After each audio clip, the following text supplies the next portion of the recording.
Pernah tak kau terfikir, kenapa setiap hal boleh rasa sakit untuk kau, tapi tak rasa sakit untuk orang lain? Atau kata-kata yang sama, bila keluar dari mulut orang yang berbeza, boleh bagi rasa yang tak sama. Kadang kita rasa orang lain yang buat kita sakit, tapi sebenarnya sakit tu datang dari respon diri kita sendiri. Selamat datang ke Ruang Bercerita, dan ya, aku Sarah. Kau tahu tak, manusia bukan sakit sebab apa yang terjadi, tapi cara diri kita mentafsir apa yang terjadi. Dan contoh paling simple, ada orang bila dia kehilangan ataupun ditinggalkan, dia tengok tu sebagai kehilangan.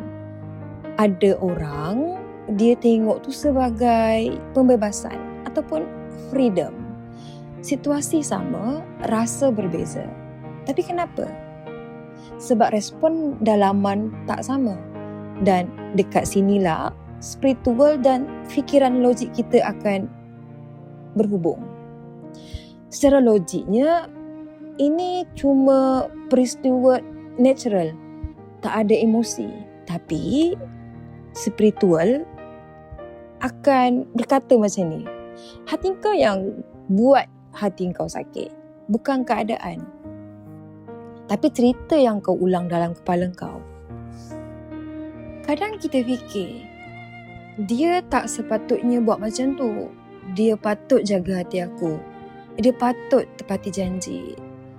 Dan semua sepatutnya datang dari dalam diri kita, bukan realiti sebenar. And realitinya, orang buat apa yang mereka nak. Dan kita, hati kita, apa cerita? Kita marah once mereka hilang. Kita sakit hati bila mereka berubah.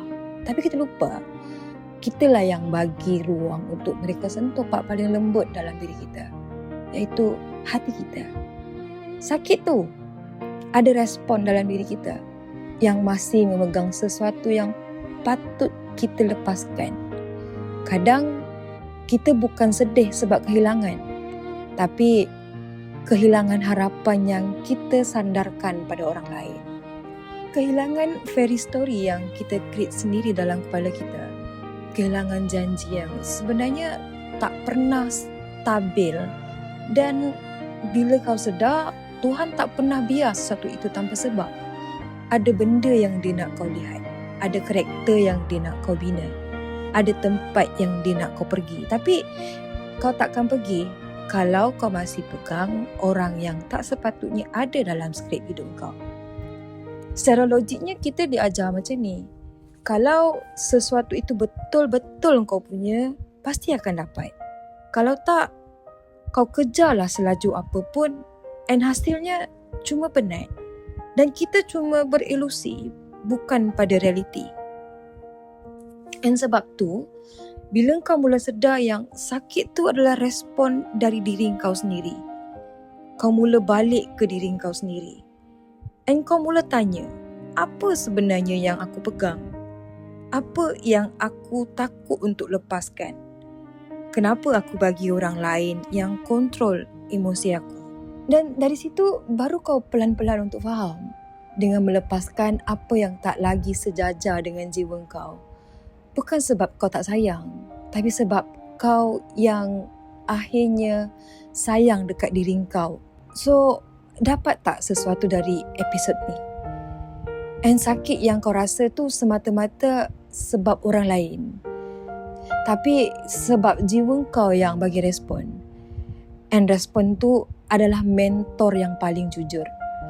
Belajar tengok sakit tu bukan sebagai beban, tapi tanda yang jiwa kau tengah minta untuk diperbetulkan. Terima kasih sudah mendengar sampai ke akhir. Kalau kau nak lebih banyak reminder macam ni, jangan lupa komen, like dan subscribe channel ni. Dan kita sembuh sama-sama.